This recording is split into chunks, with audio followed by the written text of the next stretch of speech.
जहां पर भव्य बैनर्स के जरिए प्रधानमंत्री नरेंद्र मोदी का स्वागत करने के लिए तैयार अयोध्या को प्रदर्शित किया गया है। और ये जो सड़क है वो सीधे मुख्य राजमार्ग से जुड़ती है, जिसको कि आउटर बाईपास रोड कहा जाता है। वहां से होते हुए आप सीधे जो नया घाट का निर्माण किया गया है लता मंगेशकर चौक, वहां पर प्रवेश कर सकते हैं। और 6 से 8 लेन की बड़ी सड़क बनाई गई है, बिल्कुल चौड़ीकरण किया गया है, पूरा विकास पुनर्विकास किया गया है, सारी सुविधाओं का और सुरक्षा के व्यापक इंतजाम। प्रधानमंत्री का प्रवेश हो चुका है अयोध्या में और इस रोड शो के बाद ये सीधे प्रधानमंत्री का काफिला पहुंचेगा रेलवे स्टेशन। और रेलवे स्टेशन, जैसा कि वहां पर हमारे वरिष्ठ संवाददाता शैलेंद्र मिश्र बता रहे हैं कि वहां की तस्वीर बिल्कुल बदल चुकी है। और आप समझें कि रेलवे स्टेशन से मुख्य राम मंदिर की जो दूरी है वो बहुत ज्यादा नहीं है। आप चाहें तो स्वयं पैदल चल करके भी राम मंदिर के दर्शन के लिए जा सकते हैं। हनुमानगढ़ी उससे पहले पड़ेगा। कहा जाता है कि अगर आप अयोध्या में पदार्पण कर रहे हैं तो सबसे पहले आपको वहां के वर्तमान राजा धीराज हनुमानगढ़ी में विराजित हनुमान जी की आज्ञा लेनी होगी, आदेश लेना होगा, और उसके बाद श्री राम जन्मभूमि में श्री राम लला के दर्शनों के लिए आप जा सकेंगे। और अयोध्या में जो रेलवे स्टेशन है वहां से थोड़ी ही दूर पर अगर आप पैदल भी चलना चाहें, बहुत ज्यादा आपके पास सामान नहीं है, तो आप सीधे रुक कर सकते हैं हनुमानगढ़ी का। वहां पर दर्शन के पश्चात वहां से बिल्कुल वॉकिंग डिस्टेंस पे आज का जो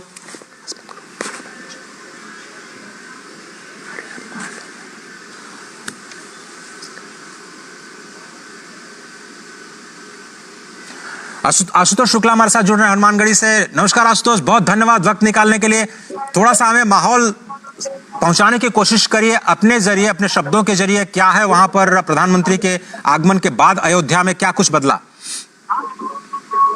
देखिए, अगर हम अजय कहें तो आज के अतिरेक को देख सकते, जो भक्ति का अतिरेक है, आवेग है, और जिस तरीके से अयोध्या के लोगों का उत्साह है, इसको शब्दों में बात करना बड़ा मुश्किल होगा। कारण स्पष्ट है कि आज का जो लोगों का यहाँ पर इकट्ठा होना है, वो इकट्ठा अनायास नहीं हुआ है, भक्तिपूर्ण भाव से इकट्ठा हुए हैं। उनमें रोष नहीं है, इसमें शांति है, इसमें उत्साह है, इसमें एक संतुष्ट का भाव दिखाई देता है।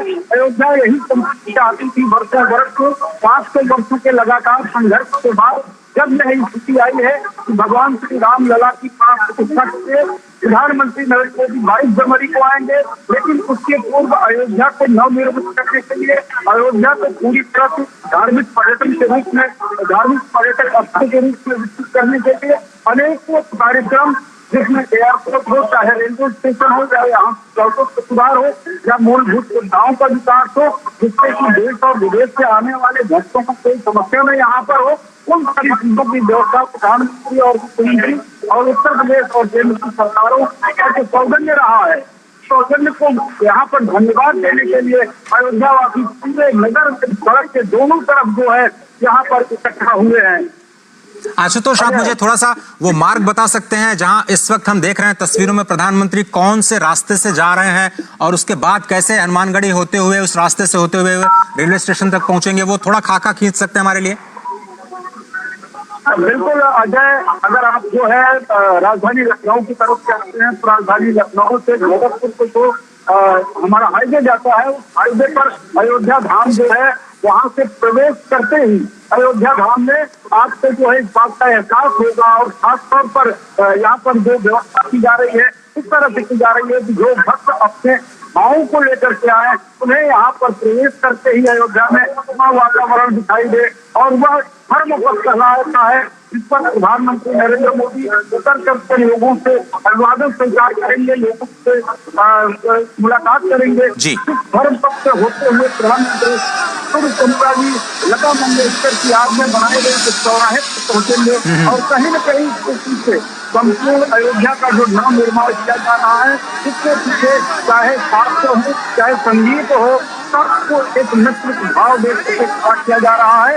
यही कारण है कि लता और लता का नाम इस चौराहे को दिया गया और इस चौराहे से होते हुए प्रधानमंत्री नरेंद्र मोदी आगे बढ़ेंगे और हनुमानगढ़ी के सामने से होते हुए भगवान श्री राम लला के स्थान पर पहुंचेंगे जहां उनका प्रवेश द्वार है। इसके साथ ही वो रेलवे स्टेशन पहुंच चुके, रेलवे स्टेशन से फिर से एयरपोर्ट पहुंच जाएंगे। बिल्कुल सही कहा आपने। इस वक्त जो हम तस्वीरें देख रहे हैं वो है धर्मपथ की। जिस तरह से हमारे वरिष्ठ संवाददाता आशुतोष शुक्ल, जो कि इस वक्त हनुमानगढ़ी के पास बिल्कुल हैं, बता रहे थे कि इस वक्त प्रधानमंत्री नरेंद्र मोदी रोड शो के पहले हिस्से में धर्मपथ पर अभिवादन स्वीकार कर रहे हैं जनता जनार्दन का, और पोस्टर बैनर के जरिए लगातार उनका स्वागत और साथ ही साथ जनता को भी जो विकास कार्य हैं उनकी जानकारियां देते हुए ये जो बैनर पोस्टर्स हैं, खासतौर पर विकसित भारत की जो विकास यात्रा शुरू की गई है। अगर आप थोड़ी देर बाद देखें तो ये जो काफिला है प्रधानमंत्री का पहुंचेगा लता मंगेशकर चौक, जहां पर 3 विकसित भारत की मोदी की गारंटी की गाड़ियां लगातार लोगों को विकास के कार्यों के बारे में बताती हैं। आप पीछे देखिए 9 करोड़ से ज्यादा लोगों को कैसे योजनाओं के लाभ के साथ जोड़ा गया है, उसकी जानकारी और जनता जनार्दन भागते हुए कार के काफिले के साथ सिर्फ इसी उम्मीद में कि एक तस्वीर और वेद मंत्रोच्चार इस वक्त आप देख रहे हैं आपकी स्क्रीन पर, वेद मंत्रोच्चार के जरिए उनका स्वागत किया जा रहा है, फूल मालाओं के जरिए प्रधानमंत्री का स्वागत। और आशुतोष शुक्ल लगातार पल पल पर जो हमारी गतिविधियां उस पर नजर रखे हुए हैं। राजेश राज हमारे साथ जुड़े हैं। राजेश, आपने भी जायजा लिया नई दिल्ली रेलवे स्टेशन का, लेकिन आप चूंकि बिहार से आते हैं, मां जानकी की जो धरती है वहां से आते हैं, कैसे बिहार के लोग आज नई सुविधाओं के साथ अपने आप को अयोध्या के साथ जुड़ते हुए पाएंगे? देखिए अजय, बिल्कुल आपने सही कहा कि जो अवध और मिथिला के जो संबंध हैं वो बेहद पुराने हैं, और इस संबंध की जो कड़ी है वो कहीं ना कहीं अमृत भारत एक्सप्रेस ट्रेन को जो परिचालन शुरू होगा तो इन संबंधों की कड़ी और भी आगे बढ़ेगी। और हम सब लोग जानते हैं कि अवध भगवान श्री राम की जन्मभूमि है और मिथिला उनका ससुराल है। माता जानकी की जो जन्मभूमि है वो सीतामढ़ी है, और यह जो ट्रेन है अमृत भारत जिसका आज लोकार्पण प्रधानमंत्री मोदी कर रहे हैं, यह train Anand Vihar railway station से चलकर अयोध्या होते हुए, श्री राम जन्मभूमि से अयोध्या होते हुए, माता जानकी की जन्मभूमि सीतामढ़ी होते हुए दरभंगा मिथिलांचल तक की यात्रा जब करेगी तो अवध और मिथिला की दूरियां ही नहीं घटेंगी, बल्कि दिलों के बीच जो हम कह सकते हैं कि जो रिश्तों की जो प्रगाढ़ता है, गर्माहट है, वह भी देखने को मिलेगी। और जो पौराणिक संबंध है, जो पुराने जो रिश्ते रहे हैं, वह भी आगे बढ़ेंगे। और वंदे भारत जैसी हाई क्लास ट्रेन जब भारतीय रेल ने चलाया और उसकी सफलता को देखकर जब विपक्ष के लोग ये कहते थे कि सिर्फ एक क्लास को प्रभावित करने के लिए ट्रेन चलाई गई है, तो अमृत भारत ट्रेन जो है ये नॉन एसी ट्रेन है, और यह जो सामान्य लोग हैं उनके सपनों पर खड़ा उतरने की कोशिश जो है वो भारतीय बिल्कुल सही कहा आपने। और बिल्कुल सही कहा आपने राजेश, चूंकि मिथिला के रस से बहुत सारे लोग अनभिज्ञ हैं, जानते नहीं है कि मिथिला का रस कैसे आपको प्रेम में सराबोर कर देता है। इसलिए जब ये सुविधाएं बढ़ेंगी तो माँ जानकी की धरती, जैसा कि आप कह रहे हैं, सीतामढ़ी और दरभंगा से होती हुई जो अमृत ट्रेन चलेगी। और इस वक्त आप देख रहे हैं राम कथा पार्क, जो कि बिल्कुल पास में है लता मंगेशकर चौक के, वहां पर प्रधानमंत्री का काफिला पहुंच चुका है। ये स्तंभ जो देख रहे हैं वो नए भारत के नए विकास स्तंभ हैं। अलग मार्ग पर थोड़ी थोड़ी जगह पर आपको सुलभ शौचालय दिखाई देंगे, यानी बिल्कुल स्वच्छता का ख्याल रखा जाएगा। प्रधानमंत्री जिसके लिए हमेशा कहते रहे हैं कि जो भी तीर्थयात्री आए वो अपना ख्याल रखें, साथ ही साथ शहर का ख्याल रखें, उस तीर्थ का ख्याल रखें जहां पर वो तीर्थाटन के लिए, पर्यटन के लिए जा रहे हैं। ये जो स्तंभ है अभी उसकी खूबसूरत आभा आप शाम को देखिएगा, जब यहाँ पर जबरदस्त लाइटिंग होती है तो इस स्तंभ के जरिए कैसे एक विकास का द्वार आपको दिखता है। ये बिल्कुल लता मंगेशकर चौक पर इस वक्त प्रधानमंत्री का काफिला पहुंच चुका है। बहुत ही खूबसूरत तस्वीरें, अनेक संगीत और वाद्य यंत्र के साथ सैकड़ों लोग इस वक्त लता मंगेशकर चौक के पास प्रधानमंत्री नरेंद्र मोदी का अभिवादन करते हुए। उत्सुकता लोगों को जरूर थी, लेकिन उत्सुकता थी 22 जनवरी की। आज के दिन का अंदाज शायद किसी को भी नहीं रहा होगा कि प्रधानमंत्री 22 जनवरी से पहले आज 30 दिसंबर को भी, यानी 2023 खत्म होते होते एक बार अयोध्या का दौरा करेंगे, साथ ही साथ अयोध्या को कई हजारों करोड़ रुपए की परियोजनाओं की सौगात भी देंगे। बहुत सारी परियोजनाएं पिछले 2 साल 3 साल से जो नए अयोध्या का मास्टर प्लान है उसके तहत चल रही थी, उसमें आज 2 बड़ी परियोजनाएं राष्ट्र को समर्पित की जा रही हैं, जिसमें कि अयोध्या धाम रेलवे स्टेशन और महर्षि वाल्मीकि इंटरनेशनल एयरपोर्ट। ये जो 2 परियोजनाएं हैं, एक परियोजना दुनिया को कनेक्ट करेगी भगवान राम के धाम से, तो दूसरी परियोजना देश के विभिन्न हिस्सों को भगवान राम के धाम से कनेक्ट करेगी। आशुतोष, क्या आप मेरे साथ बने हुए हैं? नमस्कार आशुतोष, क्या आप मेरे साथ हैं? बिल्कुल अजय, मैं आपके साथ हूँ और इस वक्त प्रधानमंत्री का काफिला धीरे धीरे अयोध्या में प्रवेश कर रहा है और अयोध्या में जो धर्म पक्ष ये काफिला राम पक्ष की ओर मुड़ेगा। राम पक्ष से हनुमानगढ़ी की ओर जो रास्ता जाता है वो भक्ति पक्ष का जाता है, लेकिन भक्ति पक्ष आज प्रधानमंत्री नहीं जाएंगे। आज राम पक्ष होते हुए वो नवनिर्मित रेलवे स्टेशन का उद्घाटन करने के लिए जाएंगे, जहां पर अयोध्या से और देश और दुनिया की कनेक्टिविटी के लिए तमाम सारी ट्रेनों को जो है हरी झंडी दिखाएंगे। इसके साथ ही नवनिर्मित अयोध्या रेलवे स्टेशन का उद्घाटन करेंगे। आप अजय देख सकते हैं अपने टीवी स्क्रीन पर किस तरीके से लोगों में शांति के साथ अपने उस नायक का जो है स्वागत कर रहे हैं, जो उनको कहीं न कहीं अयोध्या वासियों के मन में है। जिस तरीके से भगवान श्री राम का मंतव्य बढ़ रहा है, उसके पीछे कहीं न कहीं सरकार का योगदान है। जिस तरह से अयोध्या का विकास हो रहा है, उसमें सरकार महत्वपूर्ण कार्य कर रही है और उनके कार्यों को धन्यवाद ज्ञापित करने के लिए अयोध्या वासी आज सड़क के दोनों ओर खड़े हुए हैं।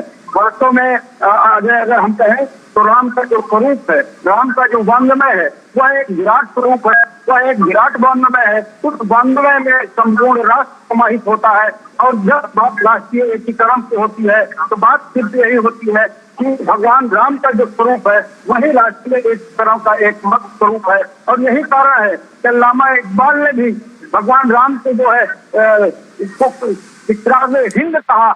और यही कारण है कि चाहे जो संस्कृति और सभ्यता रही हो, सारी सभ्यता और सारी संस्कृतियों के लोगों ने भगवान राम के चरित्र को माना है। और ये कारण स्पष्ट है, भगवान राम राजा दशरथ के पुत्र राजकुमार जिन्हें गद्दी मिलने जा रही है, उनका राज्याभिषेक होने जा रहा है, उन्हें वन गमन की जो है अनुमति दी जाती है, आदेश दिया जाता है।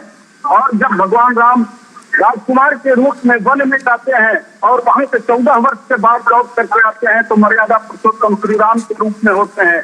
भगवान श्री राम ने न कोई उपदेश दिया, न कोई ज्ञान की बात कही, लेकिन समाज जीवन और मृत्यु से हर पल को जागृत किया, हर पल को जी करके बताया कि व्यक्ति को अपने जीवन को किस तरह से अनुशासित रख जीना चाहिए, राष्ट्र के प्रति उसका क्या समर्पण होना चाहिए, भारत के भाई के प्रति क्या होना चाहिए, पिता के प्रति क्या होना चाहिए, समाज के प्रति उसका क्या उत्तरदायित्व है, राजा के रूप में उसका व्यवहार क्या है। और यही कारण है कि राम राज्य की आज भी कल्पना की जाती है और उसी राम राज्य की कल्पना को साकार करने के लिए प्रधानमंत्री नरेंद्र मोदी आज अयोध्या के सड़कों पर हैं। कभी वो धर्म पथ पर हैं, कभी राम पथ पर हैं, कभी भक्ति पथ पर हैं, लेकिन ये सारे पथ एक रणनीति की ओर जाते हैं, ये सारे पथ इस शांति की ओर जाते हैं जिसकी न केवल देश को बल्कि दुनिया को जरूरत है। अजय, बिल्कुल सही कहा आपने। और अगर इस दृश्य की बात करें तो ये सामान्य दृश्य नहीं है आशुतोष, और कई दिनों से आप उस अयोध्या की परम पावन धरती पर निवास कर रहे हैं, जिसकी हम लोग सिर्फ कल्पना करते हैं, हम लोग सोचते हैं, लेकिन आपका भाग्य अद्भुत है, क्योंकि भगवान शंकर स्वयं कहते हैं कि ये तो बहुत ही दुर्गम नगरी है, वहां पर रहना, वहां पर तपस्या करना, वहां पर दान करना ये बहुत ही दुष्कर है। और अगर आपको अयोध्या वास मिल जाए ये तो बहुत ही सुदुष्कर है। अगर आप एक पग पग इस अयोध्या की धरती पर बढ़ाते हैं तो आपको अश्वमेध यज्ञ का फल मिलता है। यावत पदानि रामस्य मार्गम गच्छति मानुषः पदे पदे श्वमेधस्य यज्ञस्य लभते फलम। एक एक पद, तो आप देख रहे हैं कि जो ये सुरक्षा कर्मी भी एक एक पद इस वक्त काफिले के साथ बढ़ा रहे हैं और सैकड़ों हजारों की संख्या में जो लोग अभिवादन कर रहे हैं। भले ही इस वक्त मौका प्रधानमंत्री के अभिवादन का हो, उनके स्वागत का हो, क्योंकि विकास पुरुष कहे जाते हैं, विकास की बड़ी सौगातें आज अयोध्या को मिलने जा रही हैं, लेकिन अपने आप में ये तीर्थ यात्रा से कम नहीं है और एक बहुत ही अनोखा अवसर अयोध्या वासियों के लिए इस वक्त आप देख रहे हैं। धर्म पथ से चलते हुए अब राम पथ, जो 3 मुख्य पथ कहे गए हैं आज की नई अयोध्या, जिसको आप कहें नई अयोध्या, तो मैं इसलिए कह रहा हूं कि नई अयोध्या और पुरानी अयोध्या कि आप रिलेट कर सकते हैं कि एक तरफ संस्कार, विचार, संस्कृति और जो विरासत है उसको संरक्षित करते हुए प्राचीन अयोध्या के जो प्राचीन संस्मरण हैं उनको कैसे संरक्षित रखते हुए नए कीर्तिमान और नए स्थलों का विकास किया जा रहा है। इसमें न केवल भव्य राम मंदिर बल्कि 148 आध्यात्मिक स्थलों का विकास एक साथ किया जा रहा है। दूसरी तरफ नई अयोध्या बन रही है जिसमें वर्ल्ड क्लास, विश्व स्तर की आपको रेलवे स्टेशंस, विश्व स्तर के आपको इंटरनेशनल जो हवाई अड्डा उसका निर्माण और सड़कों का निर्माण, यानी सड़क परिवहन, रेल परिवहन, हवाई परिवहन और साथ ही साथ वाटरवेज, उसको भी आप नहीं भूल सकते हैं क्योंकि अयोध्या शायद एशिया का पहला शहर होगा जिसको वाटरवेज यानी सरयू के किनारे किनारे डेवलप करके एक नया मॉडल देने की कोशिश की जा रही है इस हेरिटेज टूरिज्म को बढ़ावा देने की। आशुतोष, $1 ट्रिलियन इकोनॉमी की बात करता है उत्तर प्रदेश। अयोध्या लगता है कि अब नए कलेवर में आने को तैयार है और विकास की भी जो गाड़ी है यहां से अब और रफ्तार पकड़ने वाली है, चाहे रेल के जरिए या फिर वायुयान के जरिए। देखिए अजय, अगर उत्तर प्रदेश की आप बात करते हैं तो उत्तर प्रदेश में सिर्फ अयोध्या नहीं, मथुरा, काशी और प्रयागराज ये ऐसे तीर्थ स्थान है जो सनातन धर्म और सनातन मतावलंबियों के लिए संपूर्ण दुनिया से बहुत ही पवित्र है।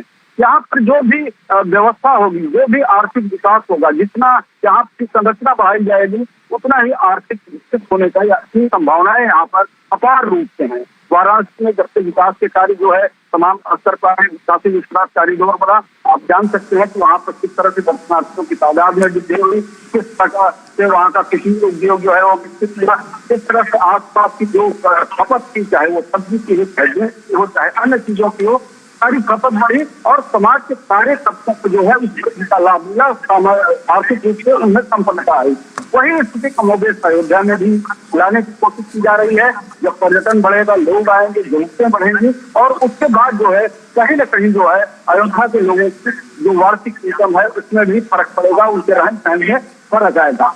लेकिन जिस तरह का दृश्य अजय इस वक्त आप अयोध्या की सड़कों पर देख रहे हैं, मैं एक ही शब्द में अगर कहूँ तो न भूतो न भविष्य, न ऐसा दिखा है न ऐसा दिखेगा। कारण यह है कि अयोध्या हमेशा अशांत रही है। अयोध्या जितनी पवित्र थी, जितनी आध्यात्मिक थी, जितनी धार्मिक थी, जितनी पौराणिक थी, उतना ही विवादों में घिरी हुई थी। 74 बार के संघर्ष की कड़ी यहाँ की गवाह रही है, जबकि सैकड़ों साल अदालत की चौकों पर गांव जन्मभूमि विवाद जो है चलता रहा है। लेकिन हमने अपनी जो व्यवस्था बनाई, हमारे अपने जो संविधान बनाए, उसके अंतर्गत जो हमें अदालत से मिला, आज इसका जो है कहीं न कहीं एक अच्छा प्रदर्शन हो रहा है। प्रधानमंत्री नरेंद्र मोदी इस वक्त अयोध्या की सड़कों पर अयोध्यावासियों से अभिवादन स्वीकार कर रहे हैं और चल रहे हैं। राम के इस विराट स्वरूप, उस विराट भारत के एक तरह का स्वरूप कहीं न कहीं प्रधानमंत्री प्रतिनिधित्व करते हुए दिखाई दे रहे हैं। अजय, बिल्कुल सही कहा आपने और तस्वीरों में स्पष्ट तौर पर देख रहे हैं कि जो अयोध्या वासी हैं और जो बाहर से भी अयोध्या में इस वक्त वास कर रहे हैं वो प्रधानमंत्री नरेंद्र मोदी की एक झलक पाने के लिए जो दोनों तरफ बैरिकेडिंग लगाई गई है उस पर स्पष्ट तौर पर इंतजार करते हुए, प्रतीक्षा करते हुए कई सारे लोग तो काफिले के साथ दौड़ लगाते हुए एक सेल्फी हो जाए, प्रधानमंत्री के एक तस्वीर उन्हें मिल जाए, अपनी आंखों में बसाना चाहते हैं। कोई फूल फेंक रहा है, कोई मालाओं के साथ स्वागत कर रहा है, कुछ विप्र बंधु जो बटुक हैं वेद मंत्रोच्चार के साथ उनका स्वागत कर रहे हैं। आम जनमानस रंग बिरंगे कपड़ों परिधानों में उनका स्वागत कर रही हैं और नृत्य वादन के जरिए भी प्रधानमंत्री का स्वागत करते हुए आज अयोध्या की जनता, वाकई आज के दृश्य की शायद किसी ने कल्पना नहीं की होगी। आपने बिल्कुल सही कहा आशुतोष कि सभी लोग को ये तो पता था कि चलिए 22 जनवरी की एक तिथि आ गई है, उस वक्त भव्य राम मंदिर का दर्शन करने के लिए, उसके लोकार्पण के लिए प्रधानमंत्री आएंगे, लेकिन आज तो मुझे लगता है नए साल का बोनस है अयोध्या के लिए अगर कहा जाए, क्योंकि इसकी कल्पना लोगों को नहीं थी कि आज के दिन, आज का पूरा दिन प्रधानमंत्री अयोध्या धाम में बिताएंगे और वहां पर इतनी बड़ी विकास की परियोजनाओं को देश के सामने रखेंगे और अयोध्या धाम को पहली बार देश के साथ नहीं बल्कि दुनिया के साथ कनेक्ट करने का प्रयास करेंगे। उसकी शुरुआत है, क्योंकि ये तो अभी पहला चरण है। चाहे भगवान राम का भव्य मंदिर हो उसका पहला चरण, अयोध्या का विकास हो उसका पहला चरण, स्टेशन का विकास हो उसका पहला चरण, अयोध्या के जो नए एयरपोर्ट महर्षि वाल्मीकि इंटरनेशनल एयरपोर्ट के टर्मिनल का विकास हो प्रथम चरण के आज समर्पण का दिन है। बहुत ही अद्भुत दिन है, बहुत ही अनोखा दिन, बहुत ही खास दिन अयोध्या के लिए, अयोध्या के विकास की नई यात्रा के लिए, क्योंकि इस यात्रा में छिपी है उत्तर प्रदेश के भविष्य के विकास की यात्रा, जो कि केवल उत्तर प्रदेश नहीं बल्कि जनसंख्या के दृष्टि से सबसे बड़ा प्रदेश होने की वजह से पूरे देश की विकास यात्रा के लिए बहुत ही अहम है। बहुत सारे लोग ये सवाल कर सकते हैं कि एक राम मंदिर बनने से क्या होगा, लेकिन आप देखिए तो राज्य सरकार और केंद्र सरकार मिलकर के 30,000 करोड़ रुपए की परियोजनाओं पर काम कर रहे हैं। 252 से ज्यादा परियोजनाएं इस वक्त अयोध्या में जमीन पर चल रही हैं। एक नया मास्टर प्लान तैयार किया गया है। एशिया में कई सारी टेक्निक पहली बार अयोध्या में इस नए शहर के नए नगर के विकास के लिए किया जा रहा है। नए नगर के विकास के लिए पुराने जो परंपराएं थी थोड़ा सा उससे हटते हुए जो आधारभूत संरचना का निर्माण किया गया है वो भविष्य के लिए अयोध्या को तैयार करता है, नए भारत की नई तस्वीर के लिए अयोध्या को तैयार करता है। और ये जो सड़क आप देख रहे हैं ये पहले गली हुआ करती थी। यकीन मानिए एक गाड़ी अगर उसके साथ दूसरी गाड़ी आ जाए तो बहुत ही मशक्कत के साथ एडजस्टमेंट करते हुए दोनों गाड़ियों को आपस में निकलना पड़ता था, इतनी कम जगह थी। आशुतोष, आप शायद उस दृश्य के आप गवाह रहे हैं। अब ये जो पूरा चौड़ीकरण किया गया है, 13 करोड़ का आंकड़ा तो हमने देखा काशी कॉरिडोर से। कितने करोड़ उम्मीद है अयोध्या को अगले 1 साल 2 साल में, अगर आपसे समझना चाहें तो?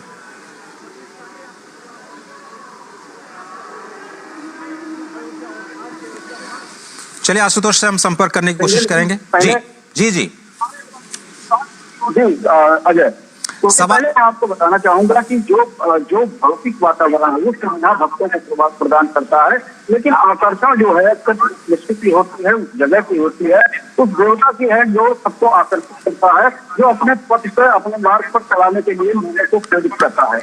और यही कारण है कि अब कोई बजट, कोई संख्या अयोध्या के लिए न सरकार निर्धारित कर रही है, न लोग चाहते हैं कि निर्धारित हो। लोग ये चाहते हैं कि एक ऐसी अयोध्या बने जो अविस्मरणीय हो, एक ऐसी अयोध्या बने जो शांति का प्रतीक हो, एक ऐसी अयोध्या बने जो निशस्त्रीकरण को जो है जोड़ दे, बारूद के ढेर पर बैठी हुई दुनिया को संदेश दे, शांति का संदेश, सद्भाव का संदेश दे। और उस संदेश को जहाँ पर कहा जाता है कि प्राणियों में सद्भावना हो, यानी कि मनुष्य ही नहीं जितने जीव है ये भी सद्भाव के साथ जीवन जिए और आगे बढ़े। इस बात की जहाँ पे प्रेरणा मिलती है, प्रधानमंत्री नरेंद्र मोदी आज इसी अयोध्या में है, अयोध्या के पथ पर है और लोगों से मुलाकात कर रहे हैं। जी अजय, बिल्कुल सही कहा आपने। और जिस बात का मैं जिक्र कर रहा था, आपको याद होगा काशी कॉरिडोर जिसकी जब शुरुआत की गई तो बहुत सारे लोगों ने सवाल उठाए थे कि एक कॉरिडोर बनने से क्या होगा।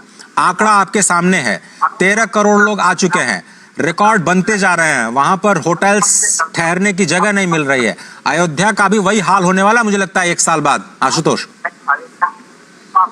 अयोध्या का हाल तो वर्तमान समय से ही है और अयोध्या का जितना बड़ा मूवमेंट चला है, आंदोलन चला है, उसके कारण इससे कहीं न कहीं पीढ़ियां जुड़ गई और उन पीढ़ियों में जो भी लोग हैं वो इस निर्माणाधीन राम मंदिर का भी दर्शन करना चाहते हैं। तो मैं ये कह सकूं कि मेरे पिताजी ने आंदोलन में भाग लिया था और आज मेरे सामने या मेरे पिता के सामने इस मंदिर का निर्माण हो रहा है। तो इस तरह से अयोध्या में जो अयोध्या वासी रहती भक्तों की संख्या कम रहती थी, तमाम यहाँ पर पहरे थे, उसके चलते पूरी पड़ी रहती थी। वो अयोध्या के साल से लगातार पॉलिटिक्स चल रही है, खिली हुई है, लगातार जो है यहाँ पर भक्तों का आना बना हुआ है। तो सुदूर देश से लोग आ रहे हैं, विभिन्न प्रांतों से लोग आ रहे हैं।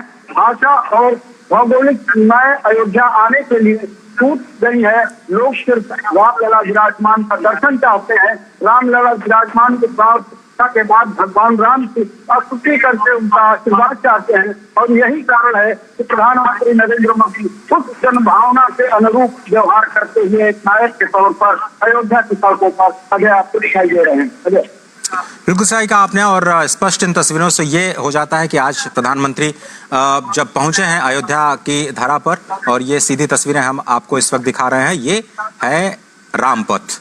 धर्मपथ से होते हुए पहले लता मंगेशकर चौक, लता मंगेशकर चौक से जब आप बाएं मुड़ते हैं तो उसको आप राम पथ कहते हैं, और मुझे लगता है कि जो नया मार्ग बनाया जा रहा है जो भगवान राम के मंदिर तक आपको लेकर के जाएगा, उस मार्ग पर तो आज प्रधानमंत्री नहीं जाएंगे, लेकिन उसको कहा जाएगा भक्ति पथ।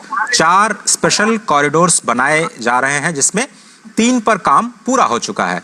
और बीच बीच में जो तस्वीरें आ रही हैं वो नई दिल्ली जो नई अयोध्या धाम रेलवे स्टेशन की तस्वीरें हैं, वो भी हम आप तक पहुंचा रहे हैं। हमारे संवाददाता शैलेंद्र मिश्र, हमारे वरिष्ठ संवाददाता राजेश राज, आशुतोष शुक्ल और एयरपोर्ट पर रवि धीमान जी पल पल की खबरों तो आप तक पहुंचा रहे हैं। लेकिन ये तस्वीरें बहुत ही अहम, आपको बता दें, रामपथ से जाते हुए प्रधानमंत्री नरेंद्र मोदी अभिवादन करते हुए हजारों की संख्या में लोग उनकी एक झलक पाने के लिए बेसब्री से उनका इंतजार करते हुए और उम्मीद से बढ़ करके आज प्रधानमंत्री ने उन्हें एक तरह से सौगात दी है, क्योंकि किसी ने नहीं सोचा था कि 30 दिसंबर को एक ऐसा मौका आएगा जब प्रधानमंत्री को रामलला विराजमान होने से पहले एक बार रूबरू होने का मौका मिलेगा यहाँ की स्थानीय जनता को।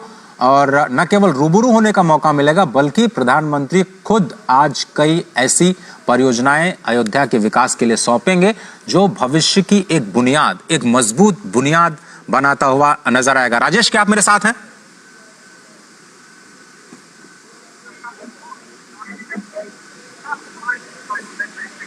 राजेश या शैलेंद्र, क्या आप में से कोई मुझे सुन पा रहा है? हाँ, मैं अजय जी आपकी आवाज सुन रहा हूँ। राजेश जी, बहुत धन्यवाद आपका। एक बार फिर से इस यात्रा को हम आपके साथ आगे बढ़ाते हैं। आशुतोष जी भी हमारे साथ बने हुए हैं। इस वक्त जो यात्रा है वो राम पथ की है, और आपने कहा कि माँ जानकी की जो धरती है, भक्ति नगरी, वहां से जोड़ते हुए अमृत ट्रेन चलने वाली है, और आपने तो उस ट्रेन में सफर भी किया है। कितनी बदलेगी दुनिया तीर्थयात्रियों की?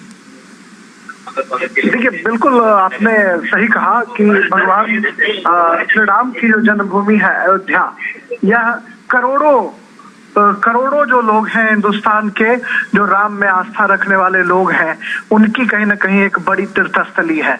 और यहाँ पर दक्षिण भारत के जो लोग हैं उनका भी सालों भर आगमन होता रहता है। तो सिर्फ अयोध्या जो है कोई बिहार और उत्तर प्रदेश नहीं, बल्कि पूरब पश्चिम उत्तर दक्षिण। आपने रंगनाथ की याद दिला दी हमें राजेश राज जी, और सही कहा आपने कि बैंगलोर से भी तो जुड़ रहे हैं हम लोग नई ट्रेन के जरिए।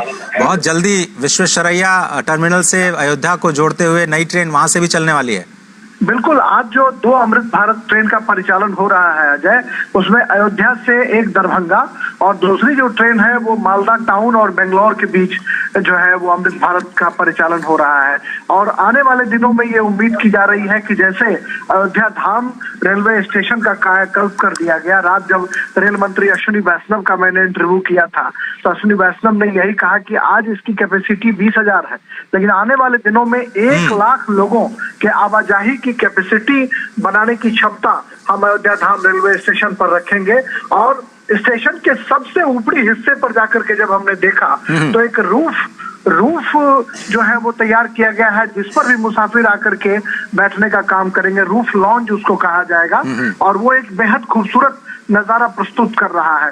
तो कुल मिलाकर हम देख सकते हैं कि जब यहाँ पर अयोध्या जो लोग आएंगे तीर्थाटन करने के लिए, और उनकी हसरत होगी कि माता जानकी की भूमि सीतामढ़ी हम जाएं, और सीतामढ़ी से फिर जो रामचंद्र जी का जो ससुराल है जनकपुर, वहां तक की यात्रा करें, तो कहीं न कहीं राजा दशरथ और राजा जनक की जो दोनों नगरी है, वो नगरी दोनों अपने को एक दूसरे को एसोसिएट करेंगे, संबद्ध करेंगे।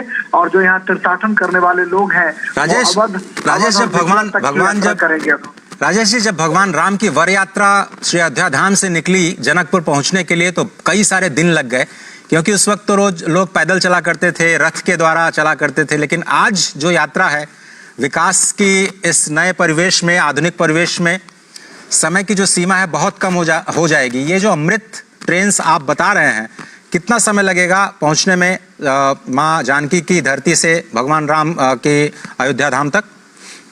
देखिए, अयोध्या धाम जो ट्रेन अभी इनॉग्रल जो ट्रेन है, जिस ट्रेन में मैं सफर करूंगा गोरखपुर तक, हम बाबा जी। गोरखनाथ की धरती तक हम जाएंगे, तो गोरखपुर तक हम 2-2:30 बजे के आसपास पहुंचेंगे और यह ट्रेन दरभंगा आज रात तकरीबन 12 बजे के आसपास जो है, ये 12 बजे के आसपास, 12 बजे से के ऊपर जो है ये ट्रेन पहुंच जाएगी। और उससे पहले जो है सीतामढ़ी जो है माता जानकी की जो धरती, वहां ट्रेन पहुंचेगी। जनकपुर मतलब कमोबेश 10-12 घंटे का आप सफर कह रहे हैं कि 10-12 घंटे में आप आराम से वहां से जनकपुर से अयोध्या धाम पहुंच सकते हैं। चलिए, सबसे बड़ी बात है अजय कि जो ट्रेन है, ये ट्रेन फुल्ली जो है नॉन एसी ट्रेन है, और जो पहले सवारी गाड़ियां चलती थी उन सवारी गाड़ियों को इतना अपग्रेड किया गया है कि इसकी जो सीटें हैं, बाथरूम्स हैं, या जो तमाम जो सुविधाएं इसमें दी गई हैं बहुत अत्याधुनिक है।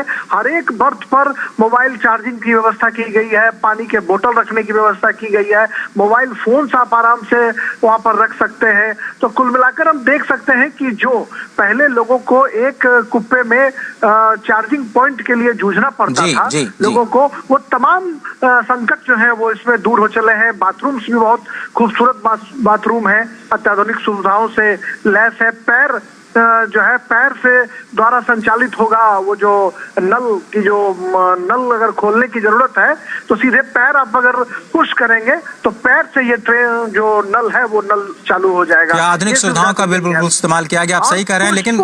लेकिन हम अगर राजेश से समझना चाहे कि जो वंदे भारत की बात आप कर रहे थे, वंदे भारत एक अत्याधुनिक तकनीक के साथ एसी कोच की जो व्यवस्था की गई थी, मुझे लगता है कि अब वो उसका लक्ष्य तो है कि 75 वंदे भारत ट्रेन चलाई जाएं। क्या हम ये माने कि आगे जाते हुए अमृत ट्रेन का सिलसिला अब चल निकला है? अयोध्या भले ही एक पड़ाव हो, एक सुखद पड़ाव हो, लेकिन अब अमृत ट्रेन की भी संख्या आगे बढ़ेगी आगे जाते हुए भविष्य में। देखिए, निश्चित तौर पर, और जिस तरीके से लोग सवाल खड़े करते थे, जो विरोध करने वाले लोग थे या जो आलोचक थे, वो कहते थे कि बुलेट ट्रेन नहीं चल सकती है, सेमी हाई स्पीड ट्रेन नहीं चल सकती है, उन तमाम लोगों को करारा जवाब दिया गया। और उसके बाद जब वंदे भारत ट्रेन का सफल परिचालन शुरू हुआ तो फिर ये सवाल उठने लगे कि एक क्लास जो है उसके लिए सिर्फ चलाया गया है ये ट्रेन। लेकिन जब अमृत भारत ट्रेन जब चलेगी और जब अवध से मिथिला की दूरी तय करेगी तो कहीं ना कहीं यह ट्रेन जो है सिर्फ दो सभ्यता संस्कृतियों का मिलन नहीं करेगी, बल्कि जो मुसाफिर हैं उनके पॉकेट का भी ख्याल रखेगी कि बहुत कम पैसे में मुसाफिर जो है, जो वंदे भारत में अफोर्ड नहीं कर सकते हैं लोग, भारतीय रेल ने उनके लिए एक दूसरा मिनी वंदे भारत जो है वो ट्रेन तैयार कर दिया है। और इसमें जो सीट है, जो तमाम तरह की सुविधाएं हैं, वो बहुत कुछ जो है वो बहुत उम्दा ट्रेनों से मैच करती हैं। राजधानी या वंदे भारत ट्रेनों के जो में जो बहुत सारी चीजें हैं उससे मिलती जुलती ये ट्रेन है। और ऐसे में अगर आने वाले दिनों में सवारी गाड़ियों के परिचालन पर या इन अमृत भारत ट्रेन का अगर परिचालन बड़े पैमाने पर होता है, और मुझे लगता है कि भारतीय रेल इस ट्रेन के माध्यम से जो पुरानी जर्जर जो ट्रेनें हैं उनको रिप्लेस करने की तैयारी भी कर रही है। यानी भारतीय रेल अपने एक नए क्लेवर, नए फ्लेवर, नए तेवर के साथ मुसाफिरों के दिलों पर राज करने की तैयारी कर रहा है। और इसमें अमृत भारत एक्सप्रेस जो है ये मील का पत्थर साबित होगा। और इसकी जो एक नई टेक्नोलॉजी है अजय, वो मैं आपको संक्षेप में बताना चाहूंगा कि ये पुश पुल, मतलब जो दोनों ट्रेन के इंजन के बीच जो जगह खाली होती थी और ट्रेन में कई बार जोर का झटका लगता था, उस झटके से अमृत भारत एक्सप्रेस ने निजात दिला दी है। दोनों बोगियों के बीच में जो गैप था उस गैप को खत्म कर दिया गया है और ये ट्रेन जो है एक दूसरे बोगी को आराम से कनेक्ट कर रहा है, न सिर्फ टहल कर जाने के लिए बल्कि बोगियों के बीच में कोई गैप नहीं है जिससे ठीक है राजेश जी, जो है वो नहीं लगता। जैसे ही रेलवे स्टेशन पर प्रधानमंत्री पहुंचेंगे और लोकार्पण करेंगे, हम और भी आपसे बात करेंगे अमृत ट्रेन की खूबियों के बारे में और कैसे ये एक नए मील का पत्थर साबित हो सकता है भारतीय रेलवेज के लिए। लेकिन इस वक्त जो आप तस्वीरें देख रहे हैं बहुत ही अद्भुत, अलौकिक, आधुनिक अयोध्या की जो तस्वीरें हैं आप अपनी स्क्रीन पर देख रहे हैं।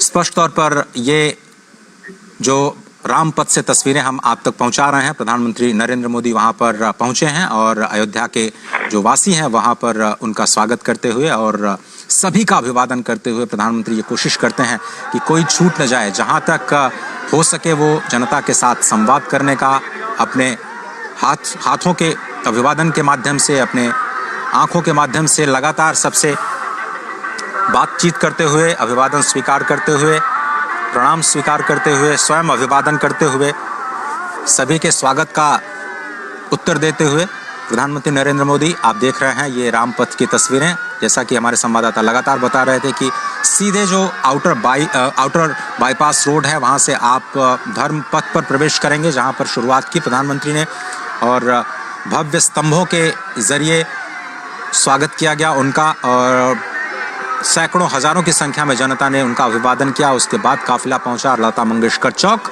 और वहां से फिर बाएं होते हुए रामपथ। ये रामपथ सीधे आपको लता मंगेशकर चौक से नई दिल्ली माफ कीजिएगा, नई दिल्ली नहीं, नई अयोध्या के अयोध्या धाम रेलवे स्टेशन के साथ जोड़ेगी। और ये जो विकास की यात्रा है, नई दिल्ली लखनऊ एक साथ जब मिलकर के काम करते हैं तो किस तरह की परियोजनाएं जमीन पर आती हैं, उसकी एक वानगी आपको जरूर देखने को मिलेगी। लेकिन अभी आप उत्साह देखिए अयोध्या वासियों का। अयोध्या वासी जो बार बार मैं कह रहा हूं कि भगवान शंकर स्वयं कहते हैं कि यहाँ के वासी श्री जगन्नाथ जी का स्वरूप है, वहां पर चलना ही प्रदक्षिणा है। अयोध्या में अगर आप नींद भी लेते हैं तो उसको समाधि कहा जाता है, वहां पर अगर आप भोजन करते हैं तो उसको प्रसाद कहा जाता है।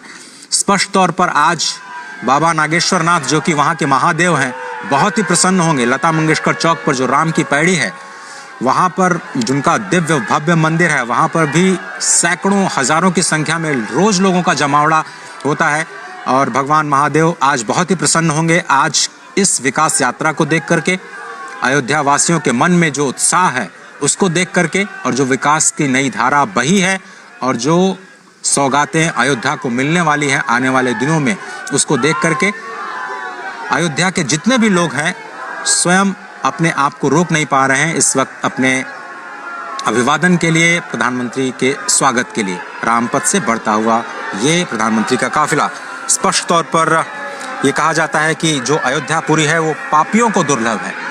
यानी जो लोग वहाँ नहीं पहुँच पाते हैं वो समझ लीजिए कि थोड़ा सा आपको प्रयास करना है, थोड़ी सिफारिश करनी है कि आपको अयोध्या पहुंचने का एक मौका मिले। अयोध्या में मां सरयू जब आपने देखा कि धर्मपथ से जाते हुए वो राम कथा पार्क के पास पहुंचे, लता मंगेशकर चौक बिल्कुल वहां से 100 से 150 मीटर दूरी पर मां सरयू बहती हैं। और मां सरयू के तट पर अयोध्या की अगर हम बात किए जाए तो अयोध्या का पूरा जो विस्तार है वो 12 योजन यानी 144 किलोमीटर लंबा और 3 योजन यानी 36 किलोमीटर चौड़ा, ये स्कंद पुराण में अयोध्या की गति और स्थिति बताई गई है। मिथिला से संबंध रखने वाले हमारे संवाददाता राजेश राज से हम बात कर रहे थे और बार बार उनका ध्यान आता है तो मैं मिथिला पहुंच जाता हूं, क्योंकि मिथिला के ही पूरी पीठाधीश्वर वो बार बार ये कहते हैं कि भारत विश्व का हृदय है। और विश्व जब हम कहते हैं तो विश्व शब्द का अर्थ केवल ये वास्तविक दुनिया जो हम आज देख पाते हैं 183 देशों की, वो दुनिया हमारे संस्कारों में, हमारी संस्कृति में विश्व नहीं है, बल्कि विश्व का जो मतलब है, जो अर्थ है, वो विष्णु सहस्त्र नाम में पहला ही नाम भगवान विष्णु का विश्व है। और अनंत अनंत ब्रह्मांड उस विश्व में, उस विश्व शब्द में समा जाते हैं। और जब हम कहते हैं कि भारत विश्व गुरु है तो जो लोग ये समझते हैं नहीं है या फिर इस शब्द का अर्थ नहीं समझते हैं, वो इस बात को समझते नहीं है कि भारत भा यानी ज्ञान की धरती है और भारत की धरती से ही विश्व गुरु बनने का सपना साकार हो सकता है, हो रहा है और होगा, इसमें कोई शक नहीं है। क्योंकि अनंत अनंत ब्रह्मांड की गति और मति को हमारे ही शास्त्रों और जो संस्कारों हैं उससे समझने की, भगवान राम के स्वयं जीवन से समझने की जो प्रेरणा मिलती है वो स्पष्ट तौर पर दिखाई देती है। मुझे लगता है कि ये काफिला धीरे धीरे उस स्थान तक पहुंच चुका है जिसे अब अयोध्या धाम रेलवे स्टेशन के बिल्कुल करीब समझा जा सकता है। संवाददाता राजेश राज बता रहे थे कि आप रेलवे स्टेशन के परकोटे पर यानी उस शिखर पर पहुंच करके बहुत सारे मंदिरों के शिखर का भी दर्शन कर सकते हैं। वहां पे फूड प्लाजा में व्यंजनों का आनंद ले सकते हैं, प्रतीक्षालय में जाकर के आराम कर सकते हैं और वहां से बिल्कुल पैदल यात्रा करते हुए श्री हनुमानगढ़ी के दर्शन के लिए जा सकते हैं, भगवान श्री राम के दर्शन के लिए जा सकते हैं। तो जिस तरह से मैं बता रहा था कि भगवान ये जो भारत है पूरे विश्व का हृदय है, उसी तरह से अयोध्या कहा जाता है वैकुंठ का हृदय है। और स्वयं जो स्वयंभू मनु हैं, उन्होंने भगवान से प्रार्थना करके वैकुंठ से पहले अयोध्या को लेकर के आए। लेकिन जब अयोध्या यहाँ पहुंची तो इस धरा में, इस धरती में उतनी सामर्थ्य नहीं थी कि इस नगरी को अपने ऊपर स्थापित कर पाए। भगवान शंकर की नगरी काशी जिस तरह से उनके त्रिशूल पे बसी है, तो भगवान विष्णु को अपने चक्र को पहले भेजना पड़ा इस अद्भुत अलौकिक नगरी को स्थान देने के लिए। भगवान सुदर्शन चक्र सबसे पहले यहाँ आए और जैसा कि मैं आपको बता रहा था कि 12 योजन लंबी यानी 144 किलोमीटर लंबी, 36 किलोमीटर चौड़ी अयोध्या की धरती को भगवान सुदर्शन चक्र ने अपने ऊपर स्थापित किया। और आज भी माना जाता है कि ये मत्स्याकार जो अयोध्या की परिसीमा है, गुप्तार घाट से लेकर के आज जो नया घाट जिसकी हम बात करते हैं, ये तो बहुत छोटी सीमा है। लेकिन आप 144 केंद्र अगर आप उस राम जन्मभूमि को मान लें तो 144 किलोमीटर का दायरा आप अयोध्या को मान सकते हैं स्कंद पुराण के आधार पर। और उसी अयोध्या को पुनर्विकसित करने का, विकास के साथ साथ विरासत को संभालने का ये प्रण जो हमने विकसित भारत को बनाने के साथ में लिया है कि हमें अपनी विरासत का सम्मान करना है, उसका संरक्षण करना है, उसके निर्माण के लिए ये प्रयास लगातार निरंतर जारी है और आज का दिन बेहद अहम।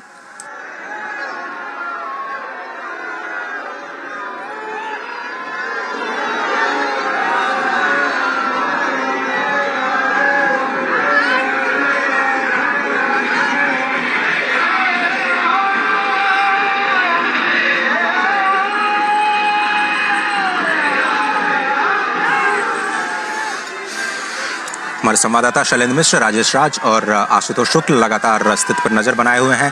इस भव्य और दिव्य यात्रा के गवाह ये तीनों ही संवाददाता इस वक्त अयोध्या की धरती पर खुद मौजूद। और जिस तरह से हम ये लगातार कह रहे हैं कि आपका बहुत पुण्य होना चाहिए अयोध्या की धरती पर कदम भी रखने के लिए, माँ सरयू के दर्शन करने के लिए, इन संतों के दर्शन करने के लिए। लेकिन आज एक विकास की यात्रा लोग इस वक्त धर्मपथ से होते हुए रामपथ के जरिए प्रधानमंत्री को स्वयं देख रहे हैं। 11,000 करोड़ रुपए से ज्यादा की परियोजनाएं आज राष्ट्र को समर्पित की जानी हैं। कुछ पुरानी परियोजनाएं राष्ट्र को समर्पित की जाएंगी, कुछ नई परियोजनाएं उनका शिलान्यास किया जाएगा और क्या कुछ दिशा स्वयं प्रधानमंत्री मोदी के मन में है यहाँ की विकास की यात्रा को लेकर के, उसको आज देश के सामने रखा जाएगा जब वो आज करीब 1:30 बजे 2 बजे यहाँ के जो निवासी हैं उनसे मुखातिब होंगे। नए एयरपोर्ट का टर्मिनल बनकर के तैयार हो गया है। एयरपोर्ट अथॉरिटी ऑफ इंडिया के लिए भी बहुत ही अद्भुत क्षण, एविएशन मिनिस्ट्री के लिए भी बहुत ही चैलेंजिंग टास्क, 1.5 साल 2 साल में इस पूरे टर्मिनल बिल्डिंग को खड़ा करना। और जैसा कि हमारे संवाददाता बता रहे थे कि ये पहला फेज है रेलवे स्टेशन का, जिसे 5 गुना विस्तार दिया जाएगा। 20,000 यात्रियों की जो क्षमता है उसको बढ़ा करके 1 लाख यात्रियों तक करने की योजना सरकार की बन चुकी है, रेलवेज की बन चुकी है। उसी तरह से एविएशन मंत्रालय की जो योजना है वो मौजूदा टर्मिनल के पहले फेज को जब दूसरे फेज में विस्तार दिया जाएगा तो उसका आकार 10 गुना करने की है। आप ये समझिए कि हर रोज 1 से 1.5 लाख लोग अयोध्या की धरती पर आएंगे रामलला के दर्शन करने के लिए। इतनी बड़ी संख्या में लोगों का स्वागत करना, लोगों की रहने की व्यवस्था करना, लोगों के जो मूलभूत सुविधाएं हैं, पानी की, ठहरने की, रहने की, भोजन की, प्रसाद की, जो स्वच्छता के कार्यक्रम किए जाने हैं उसकी, उन सब की व्यवस्था करना यहाँ के अयोध्या नगर निगम के लिए कितनी बड़ी चुनौती रहा होगा। लेकिन इसको नई अयोध्या के निर्माण में इन सभी कारकों का ख्याल रखा जा रहा है। स्पष्ट तौर पर जो नई अयोध्या का निर्माण किया जा रहा है उसमें डेडिकेटेड जो सीवर लाइन है, उसके साथ साथ जो ग्रीन टर्मिनल्स या ग्रीन जो टेक्नोलॉजी का इस्तेमाल किया जा रहा है कि कम से कम पॉल्यूशन के साथ में, कम से कम प्रदूषण के साथ में जो निर्माण कार्य हैं उसको अंजाम दिया जाए। बिल्डिंग्स जो बनाई जा रही हैं, चाहे वो रेलवे स्टेशन की बिल्डिंग हो या फिर एयरपोर्ट टर्मिनल की बिल्डिंग हो, उसको कैसे ग्रीन टेक्नोलॉजी के जरिए, नई हरित टेक्नोलॉजी के जरिए कम से कम प्रदूषण के साथ बनाया जाए, कम से कम समय में बनाया जाए, ये एक इसका ख्याल रखने की पूरी कोशिश की गई। और लगातार फिर से हम वही आपको समझाने की कोशिश, बताने की कोशिश कि कैसे भारत विरासत को और विकास को एक साथ लेकर के चलने का भरसक प्रयास कर रहा है। और ये अयोध्या की धरती से अब जो नई विकास की यात्रा निकली है वो देश को विकसित बनाने में एक महत्वपूर्ण भूमिका अदा करेगी, इसमें कोई दो राय नहीं। क्योंकि अब जनता, खास तौर पर युवाओं का जो आकर्षण है इन नई आधारभूत संरचनाओं के जरिए, जो पूरी दुनिया को आकृष्ट करने का, भगवान राम के धाम में आकृष्ट करने का जो प्रयास, उसकी शुरुआत हुई है, वो एक अनोखी पहल कही जा सकती है अयोध्या के विकास के लिए। आशुतोष शुक्ल, क्या आप मेरे साथ हैं? बिल्कुल अजय, मैं सुन रहा हूँ। तो इस विकास यात्रा को अब आपके जरिए हम आगे बढ़ाते हैं और समझने की कोशिश करते हैं कि ये जो यात्रा है, विकास की यात्रा, अब यहाँ से आगे और कौन से पड़ाव तय करने जा रही है? बिल्कुल अजय, जिस तरीके से विकास की यात्रा है, इसका पड़ाव जो है वो इसका आखिरी कोई छोर नहीं होता है। विकास की यात्रा में अगर आप केवल मूलभूत सुविधाओं या संरचनाओं के विकास को विकास मानते हैं तो वह संपूर्ण विकास नहीं है। विकास में व्यक्तित्व का विकास, मानवता का विकास, समाज का विकास, निर्माण, ये सारी चीजें भी जुड़ती हैं। और यही कारण है कि जब सत्ता का निर्माण होता है, किसी देश का निर्माण होता है, तो उसके पीछे एक वैचारिक अवधारणा होती है। और उसी वैचारिक अवधारणा को सामने रखते हुए कहीं न कहीं अयोध्या में जो विकास का कार्य चल रहा है, या फिर राम मंदिर का निर्माण चल रहा है, या जो यहाँ की धार्मिक आस्था लोगों में है, उसके अनुरूप जो है यहाँ पर लोगों को आर्थिक विकास और धार्मिक रूप से सजगता जो है, वो धर्म पथ पर चलने की जो प्रेरणा है, उस प्रेरणा के साथ जो है आर्थिक विकास में कहीं न कहीं भागीदारी हो, इसी कल्पना के साथ अयोध्या को विकसित किया जा रहा है। बिल्कुल सही कहा आपने। और धर्मपथ से लता मंगेशकर चौक से रेलवे स्टेशन की दूरी कितनी है आशुतोष जी? अगर आप पैदल चलते हैं तो तीर्थयात्रियों को कितना समय लग सकता है और वहां पर क्या क्या सुविधाएं हैं, अगर आपने जायजा लिया हो तो? देखिए, धर्मपथ से अगर लता मंगेशकर चौराहे की दूरी अगर हम रेलवे स्टेशन से हैं, और अगर हम संपूर्ण सड़क की बात अगर करते हैं, संपूर्ण सड़क ही जिसमें जो है राम जन्मभूमि स्थान, हनुमान मंदिर, सड़क भवन, या राम की पेड़, या लता चौराहा, और या फिर रेलवे स्टेशन, ये सारी चीजें जो है अयोध्या की कुल जवाब 5 किलोमीटर की परिधि में पूरी होती है। जो बाकी डिस्टेंस होता है, आमतौर पर जो यहाँ पर धर्मार्थी आते हैं दर्शन करने के लिए, वो सरयू में स्नान करते हैं, पैदल हनुमान गढ़ी में दर्शन करते हैं, रामलला के दर्शन करते हैं, और उसके बाद वो अपने स्थान पर कर जाते हैं। अयोध्या क्षेत्रफल में छोटी है, लेकिन बहुत ही खूबसूरत ढंग से इसका डेवलपमेंट किया जा रहा है। जो कुछ भी इसकी भौतिक आधारभूत संरचना में विकास किया जा रहा है, वो अयोध्या की मूल, अयोध्या की जो पौराणिकता थी उसको सुरक्षित रखते हुए अयोध्या के बाहर के इलाकों में की जा रही थी। जो राम के मानस में अयोध्या के बारे में वर्णन है, या पुराने समय से अयोध्या चली आ रही है, समग्र जो है नगर निगम का और सरकार का, दोनों का यही है कि उस पौराणिकता, आध्यात्मिकता के साथ जो है अयोध्या को जोड़े रखा जाए और साथ में निर्माण का काम होता रहे। मुझे थोड़ा सा अयोध्या नगर निगम के जो फोकस है उसके बारे में भी थोड़ा सा बताइए आशुतोष, की कैसे उन्होंने चुनौतियों का सामना करते हुए इस नई अयोध्या का निर्माण किया और कितना बदलाव आया है वहाँ के जो अयोध्या वासी हैं इस नए आधुनिक सुविधाएं आने के बाद? जैसे अजय, वास्तव में आपको किया है कि बदलाव लाना एक बहुत बड़ी चुनौती होती है। जो व्यक्ति पीढ़ियों से अपने दुकान लगा करके और काम काज पर बैठा था, वह एक साथ सज्जा दुकान में चला जाए, इसके लिए जो है समझा पाना ये भी एक चीज होती है। और इसके लिए कहीं न कहीं सामाजिक रूप से जब लोगों का जुड़ाव होता है, चाहे वो नगर पालिका के महापौर हो या सरकार इन्हीं अपने प्रतिनिधियों के माध्यम से जनता से जोड़ती है, अपनी मंशा व्यक्त करती है। और धीरे धीरे जब स्थिति अयोध्या में शुरू हुई तो पहले लोगों को लगा कि उनका रोजगार चला जा सकता है, उनके आर्थिक जीवन में कमी आ सकती है।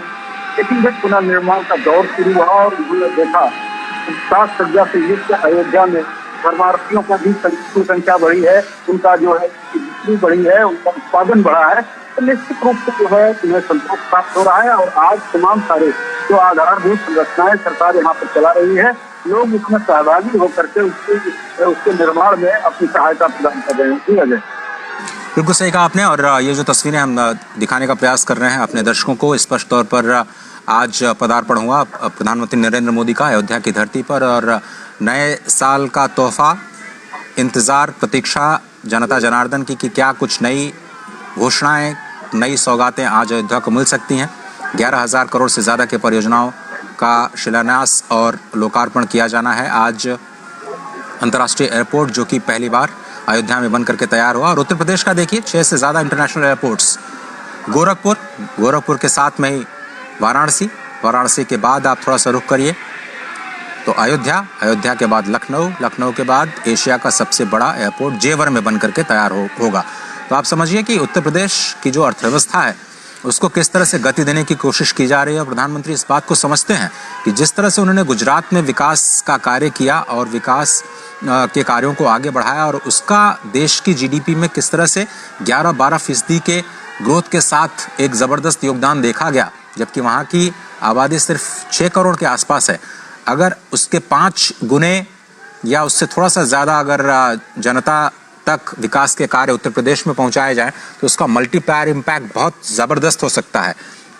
और अर्थव्यवस्था में मल्टीप्लायर इम्पैक्ट को बहुत ही अच्छे तरीके से इस्तेमाल किया जाता है कि आप आधारभूत संरचना का विकास कीजिए, तो जितना आप इन्वेस्टमेंट करते हैं, 1 रुपया लगाते हैं तो 1.5 रुपया वहाँ की स्थानीय जीडीपी में उसका योगदान बढ़ता है। तो अगर आप उत्तर प्रदेश की अर्थव्यवस्था को $1 ट्रिलियन तक लेकर के जाने का प्रयास करते हैं, जो कि $5 ट्रिलियन इकॉनमी एक बहुत बड़ा योगदान कहा जा सकता है, तो उसमें आज जो निवेश किया जा रहा है 250 से ज़्यादा परियोजनाओं के जरिए, करीब 30,000 करोड़ रुपए की परियोजनाओं के जरिए केंद्र और राज्य की सभी परियोजनाओं को अगर आप मिला लें तो आंकड़ा और भी बढ़ सकता है।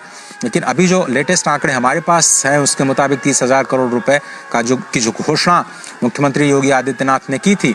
और साथ ही साथ आपको याद होगा कि यूपी इन्वेस्टर्स समिट जो कि इसी साल 2023 में किया गया, उसमें 35 लाख करोड़ रुपए के निवेश के प्रस्ताव जो उत्तर प्रदेश को मिले, उसमें अयोध्या